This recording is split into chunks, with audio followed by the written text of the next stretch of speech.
ये तब की बात है जब मैं मेरे डैडी के लोहार की शॉप में बैठता था।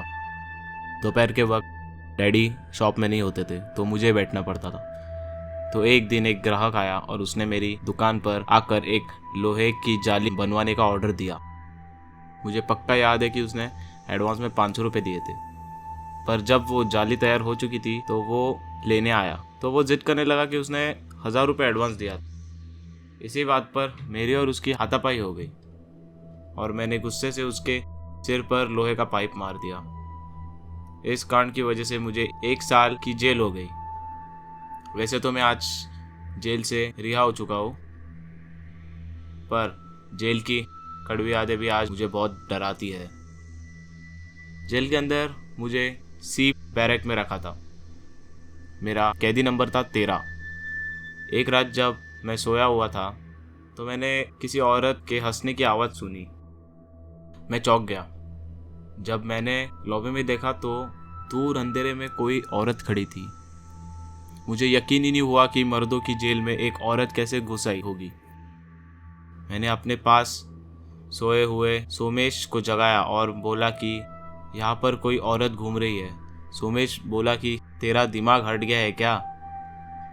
ये मर्दों का जेल है, यहाँ कोई औरत अंदर नहीं आ सकती। इतना बोलकर वो फिर सो गया। मैंने फिर से सलिया के बाहर झाँका तो पता चला कि वह औरत अब भी वही लॉबी में खड़ी है। मुझसे रहा नहीं गया तो मैंने उसके और एक पानी का खाली ग्लास फेंका। मेरी इस हरकत से उसने मेरी ओर देखा और अंधेरे से उजाले में आने लगी। वह एक सजी धजी जवान औरत थी। वो हमारे सेल के पास आकर रुक गई। मैं डर के मारे थोड़ा पीछे हट गया। तभी अचानक उसने हमारे सेल के ताले पर नजर डाली। पलक झपकते ही ताला खुलकर नीचे गिर गया और दरवाजा भी खुल गया। ये सब देखकर मेरे तो रोंगटे खड़े हो गए। उसके बाद उसने मेरी ओर नजर घुमाई। मैं उसे देखकर डर के मारे कांपने लगा। अब वो मुड़कर उस ओर जाने लगी जहां से वो आई थी। जब वह मुड़ी तो उसके पीठ पर कोई मांस या चमड़ी नहीं थी। सिर्फ हमारा जो लंग्स के जो बोन्स है वो ही दिख रहे थे उसके ऊपर। यह भयानक नज़ारा देखकर मेरे तो होश उड़ गए। मैं चिल्लाना चाहता था पर जबान से आवाज भी नहीं निकल पा रही थी। कुछ ही देर में वह भयानक औरत गायब हो गई। मैंने फिर से सोमेश को जगाया। इस बार मेरा डरा हुआ चेहरा देखकर सोमेश भी चौंक गया। उसने सेल का दरवाजा खुला देखा तो वह बोला कि ये तूने क्या कर दिया? हम पर जेल से भागने का आरोप लगेगा। हम दोनों ने मिलकर सेल का दरवाजा बंद कर दिया और खुला ताला लटका दिया। सुबह जब हमें गार्ड बाहर निकालने आए तो उसने हमारे सेल का खुला हुआ ताला देखा। उसने फौरन जेलर साहब को बुलाया। हमें तो लगा कि गए काम से, एक और मुकदम झेलना पड़ेगा। जेलर के आते ही हमने उसके पैर पकड़ लिए और हम गिड़गिड़ाने लगे कि हमने कुछ नहीं किया है।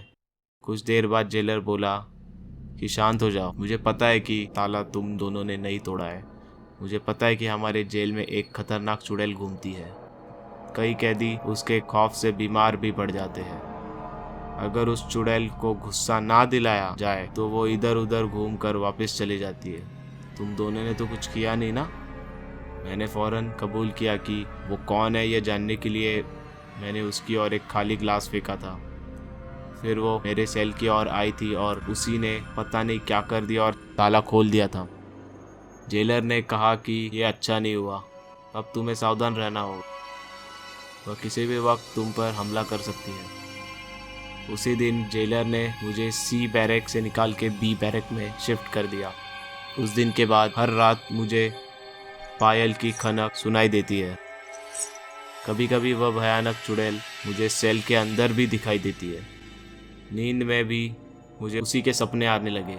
ऐसे ही दिन पर दिन मेरा डर बढ़ने लगा और मैं बेवजह बीमार रहने लगा।